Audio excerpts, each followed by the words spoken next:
ద్వితీయోపదేశకాండము 4వ అధ్యాయము. కాబట్టి ఇశ్రాయేలులారా, మీరు బ్రతికి మీ పితరుల దేవుడైన యెహోవా మీకిచ్చుచున్న దేశంలోనికి పోయి స్వాధీనపరచుకున్నట్లు మీరు అనుసరింపవలసిన విధులను కట్టడలను నేను మీకు బోధించుచున్నాను వినుడి. మీ దేవుడైన యెహోవా ఇచ్చిన ఆజ్ఞలను మీకు ఆజ్ఞాపించుచున్నాను. వాటిని గైకొనుటయందు నేను మీకు ఆజ్ఞాపించిన మాటతో దేనినీ కలుపకూడదు, దానిలో నుండి దేనినీ తీసివేయకూడదు. బయల్పెయోరు విషయములో యెహోవా చేసిన దానిని మీరు కనులారా చూచితిరి గదా. బయల్పెయోరు వెంట వెళ్ళిన ప్రతి మనుషుని నీ దేవుడైన యెహోవా నీ మధ్యన ఉండకుండా నాశనము చేసెను. మీ దేవుడైన యెహోవాను హత్తుకొనిన మీరందరూ నేటి వరకు సజీవులై ఉన్నారు. నా దేవుడైన యెహోవా నాకాజ్ఞాపించినట్లు మీరు స్వాధీనపరచుకొనబో దేశమున మీరాచరింపవలసిన కట్టడలను విధులను మీకు నేర్పితిని. ఈ కట్టడలన్నిటినీ మీరు గైకొని అనుసరింపవలెను. వాటిని గూర్చి విను జనముల దృష్టికి అదే మీకు జ్ఞానము, అదే మీకు వివేకము. వారు చూచి నిశ్చయముగా ఈ గొప్ప జనము జ్ఞాన వివేచనలు గల జనమని చెప్పుకుందురు. ఏలైనగా మనము ఆయనకు మొరపెట్టినప్పుడెల్లా మన దేవుడైన యెహోవా మనకు సమీపముగానున్నట్టు మరి ఏ గొప్ప జనమునకు ఏ దేవుడు సమీపముగానున్నాడు? మరియు నేడు నేను మీకు అప్పగించుచున్న ఈ ధర్మశాస్త్రమంతటిలోనున్న కట్టడలను నీతి విధులను గల గొప్ప జనమేది? అయితే నీవు జాగ్రత్తపడుము. నీవు కన్నులారా చూచిన వాటిని మరువక ఉండినట్లును, అవి నీ జీవితకాలమంతయు నీ హృదయములో నుండి తొలగిపోకుండానట్లును నీ మనస్సును బహు జాగ్రత్తగా కాపాడుకొనుము. నీ కుమారులకును నీ కుమారుల కుమారులకును వాటిని నేర్పి, నీవు హోరేబులో నీ దేవుడైన యెహోవా సన్నిధిని నిలిచియుండగా, యెహోవా నా యొద్దకు ప్రజలను కూర్చుము, వారు ఆ దేశం మీద బ్రతుకు దినములన్నయూ నాకు భయపడ నేర్చుకుని తమ పిల్లలకు నేర్పునట్లు వారికి నా మాటలను వినిపించదనని ఆయన నాతో చెప్పిన దినమును గూర్చి వారికి తెలుపుము.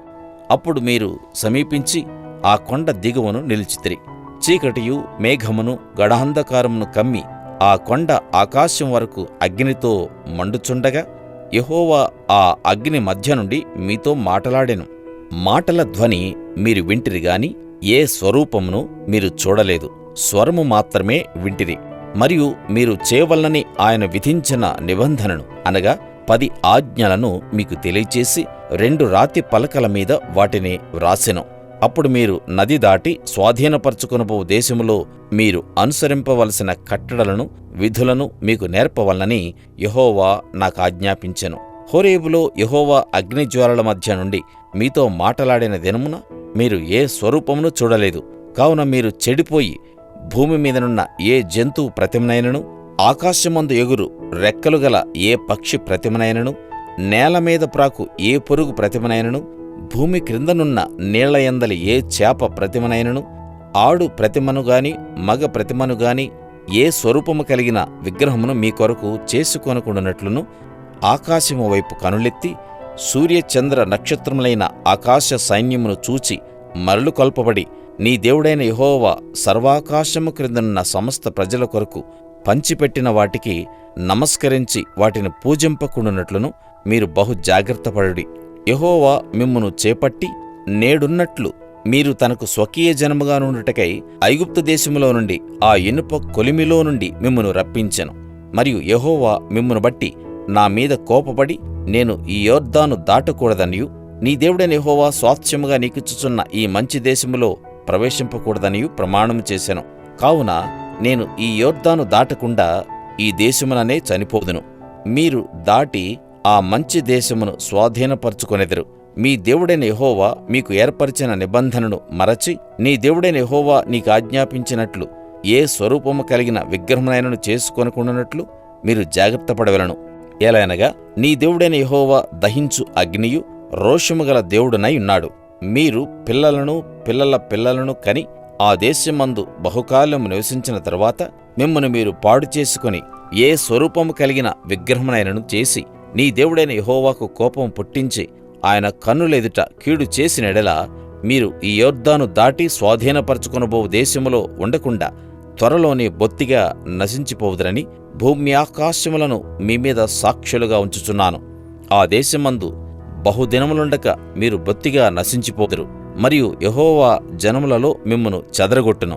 యెహోవా ఎక్కడికి మిమ్మును తోలివేయునో అక్కడి జనములలో మీరు కొద్దిమందే మిగిలియుందురు. అక్కడ మీరు మనుషుల చేతి పని అయిన కర్ర రాతి దేవతలను పూజించెదరు. అవి చూడవు, వినవు, తినవు, వాసన చూడవు. అయితే అక్కడ నుండి నీ దేవుడైన యెహోవాను మీరు వెదకిన ఎడల నీ పూర్ణ హృదయముతోనూ నీ పూర్ణాత్మతోనూ వెదకునప్పుడు ఆయన నీకు ప్రత్యక్షమగను. ఈ సంగతులన్నీ నీకు సంభవించిన తరువాత నీకు బాధ కలుగునప్పుడు అంత్యదినములలో నీవు నీ దేవుడైన యెహోవా వైపు తిరిగి ఆయన మాట వినిన ఎడల నీ దేవుడైన యెహోవా కనికరము గల దేవుడు గనుక నిన్ను చెయ్యి విడివడు, నిన్ను నాశనము చేయడు. తాను నీ పితరులతో ప్రమాణం చేసిన నిబంధనను మరచిపోడు. దేవుడు భూమి మీద నరుని సృజించిన దినం మొదలుకొని నీకంటే ముందుగా నుండిన మునుపటి దినములలో ఆకాశం యొక్క ఈ దిక్కు నుండి ఆకాశం యొక్క ఆ దిక్కు వరకు ఇట్టి గొప్ప కార్యము జరిగినా, దీని వంటి వార్త వినబడేనా అని నీవు అడుగుము. నీవు దేవుని స్వరము అగ్ని మధ్య నుండి మాటలాడుట వినినట్లు మరి ఏ జనమైనను విని బ్రతికెనా? మీ దేవుడైన యెహోవా ఐగుప్తులో మీ కనులెదుట చేసిన వాటన్నిటి చొప్పున ఏ దేవుడైనను శోధనలతోనూ సూచక క్రియలతోనూ మహత్కార్యములతోనూ యుద్ధముతోనూ బాహుబలముతోనూ చాచిన చేతితోనూ మహాభయంకర కార్యములతోనూ ఎప్పుడైనను వచ్చి ఒక జనములో నుండి తన కొరకు ఒక జనమును తీసుకున్న యత్నము చేసెనా? అయితే యెహోవా దేవుడనియు ఆయన తప్ప మరి ఒకడు లేడనియు నీవు తెలుసుకొనున్నట్లు అది నీకు చూపబడెను. నీకు బోధించుటకు ఆయన ఆకాశము నుండి తన స్వరమును నీకు వినిపించెను. భూమి మీద తన గొప్ప అగ్నిని నీకు చూపినప్పుడు ఆ అగ్ని మధ్య నుండి ఆయన మాటలను నీవు వింటివి. ఆయన నీ పితరులను ప్రేమించెను గనుక వారి తరువాత వారి సంతానమును ఏర్పరచుకొనెను. నీకంటే బలమైన గొప్ప జనములను నీ ముందర నుండి వెళ్ళగొట్టి నిన్ను ప్రవేశపెట్టి ఆయన నేడు చేయుచున్నట్లు వారి దేశమును నీకు స్వాస్థ్యముగా ఇచ్చుటకై నీకు తోడుగా నుండి ఐగుప్తులో నుండి తన మహాబలము చేత నిన్ను వెలుపలికి రప్పించెను.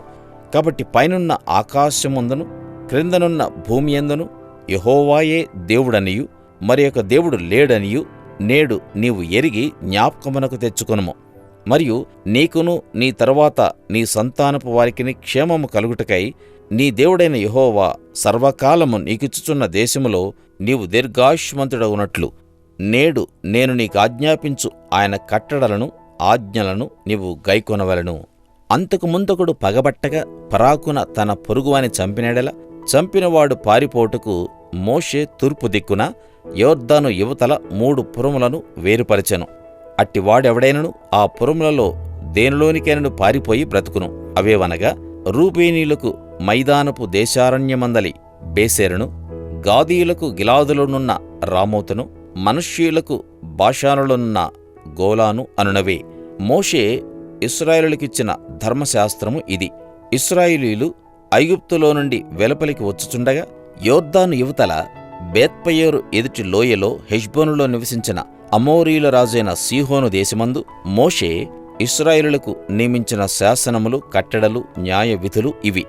మోషేయు ఇశ్రాయేలీయులను ఐగుప్తులో నుండి వచ్చుచు ఆ సీహోనును హతము చేసి అతని దేశమును యొర్దాను యువతల ఉదయ దిక్కుననున్న బాషాను రాజైన ఓగు యొక్క దేశమును, అర్నోను ఏటి దరినున్న అరోయేరు మొదలుకొని హెర్మోనును సియోను కొండ వరకున్న అమోరీయుల 2 రాజుల దేశమును, పిస్గా యూటలకు దిగువగా అరాబా సముద్రం వరకు తూర్పు దిక్కున యొర్దాను అవతల అరాబా ప్రదేశమంతయు స్వాధీనపరచుకునిరి.